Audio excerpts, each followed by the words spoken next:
கோவை தொடர் குண்டுவெடிப்பு வழக்கில் தொடர்புடைய முக்கிய நபர் கைது செய்யப்பட்டிருக்கிறார். முக்கிய செய்தியாக நாம் பார்த்துக் கொண்டிருக்கிறோம். கூடுதல் விவரங்களோடு இணைகிறார் செய்தியாளர் கார்த்திக். வணக்கம் கார்த்திக், இந்த செய்தி தொடர்பான முழு விவரங்களையும் பதிவு பண்ணுங்க.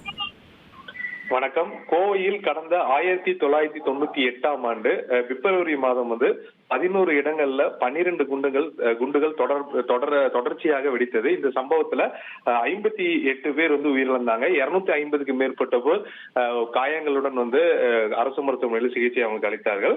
இந்த வழக்கு தீவிரமாக விசாரிக்கப்பட்டு இதுல 16 பேர், அதாவது 156 பேர் கைது செய்யப்பட்டு 16 பேர் இன்னும் சிறையில தண்டனை அனுபவிச்சுட்டு இருக்காங்க.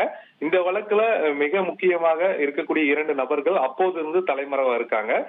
டெய்லர் ராஜா மற்றும் அபுபக்கர் என்று சொல்லக்கூடிய 2 நபர்கள் இந்த வழக்குல தலைமறைவா இருந்த சூழல்ல தீவிரவாத தடுப்பு பிரிவு போலீசார் அதுல டெய்லர் ராஜா என்று அழைக்கக்கூடிய சாதிக் ராஜாவை சத்தீஸ்கர் மாநிலத்தில் ஜெய்ப்பூர்ல அவர் கைது செய்து தற்போது கோவை அழைத்து வந்திருக்காங்க. இந்த சம்பவத்தை தொடர்ந்து கோவை மாநகர போலீசார் அனைத்து காவல் நிலையங்களும் உஷார் நிலைக்கு கொண்டு வந்திருக்கு. காவலர்கள் அனைவரும் பணிக்கு திரும்ப வேண்டும், அனைவரும் பணியில் இருக்க வேண்டும் என்ற ஒரு வாய்மொழி உத்தரவை பிறப்பிச்சிருக்காங்க.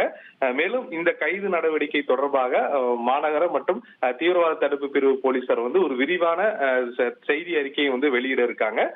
முதற்கட்ட தகவல் அடிப்படையில் இந்த 20 ஆண்டுகளுக்கு மேலாக தலைமறைவாக இருந்த இந்த வெடிகுண்டு வழக்குல தமிழ்நாடு போலீசார் கைது செய்து அவரை கொண்டு வந்திருப்பது மிக முக்கியமாக பார்க்கப்படுகிறது.